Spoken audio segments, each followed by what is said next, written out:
राधे हरे कृष्णा। माधव बंसी चैनल में आप सभी भक्तों का स्वागत है।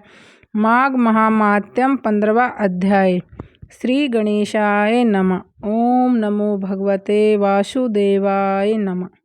दत्तात्रेय जी कहने लगे कि हे राजन, प्रजापति ने पापों के नाश के लिए प्रयाग तीर्थ की रचना की। सफ़ेद गंगा जी और काली यमुना जी के जल की धारा में स्नान का महत्तम भली प्रकार सुनो। जो इस संगम में माघ मास में स्नान करता है वह गर्भ योनि में नहीं आता। भगवान विष्णु की दुर्गम माया माघ में प्रयाग तीर्थ पर सब नष्ट कर देती है। माघ मास में प्रयाग में स्नान करने से मनुष्य अच्छे भोगों को भोगकर ब्रह्मा को प्राप्त होता है। माघ मास तथा मकर के सूर्य में जो प्रयाग में स्नान करता है उसके पुण्यों की गिनती चित्रगुप्त भी नहीं कर सकता। 100 वर्ष तक निराहार रहकर जो पुण्य प्राप्त होता है वही फल माघ मास में 3 दिन प्रयाग में स्नान करने से होता है।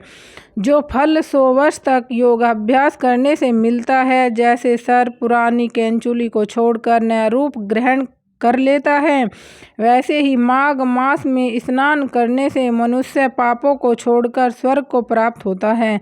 परंतु गंगा यमुना के संगम में स्नान करने से हजारों गुना फल मिलता है। हे राजन, जिसको अमृत कहते हैं वह यह त्रिवेणी ही है। ब्रह्मा, शिव, रुद्र, आदित्य, मरुत गण, गंधर्व, लोकपाल, यक्ष, गुहाक, किन्नर, अणि मदि गुणों से सिद्ध तत्वज्ञानी ब्रह्मणी, पार्वती, लक्ष्मी, सची, नैना, दिति, अदिति, संपूर्ण देव पत्नियां तथा नागों की स्त्रियों घृतांची, मेनका, उर्वशी, रंभा, तिलोत्तमा, अप्सरा गण और सब पितर मनुष्य गण, कलयुग में गुप्त और सतयुग आदि में प्रत्यक्ष सब देवता माघ मास में स्नान करने के लिए आते हैं।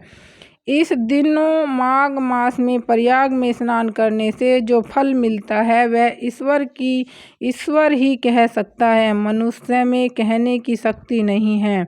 हजारों अश्वमेध यज्ञ करने से भी यह फल प्राप्त नहीं होता। पूर्व समय में कांचन मालिनी ने इस स्नान का फल राक्षस को दिया था और इससे वह पापी मुक्त हो गया था।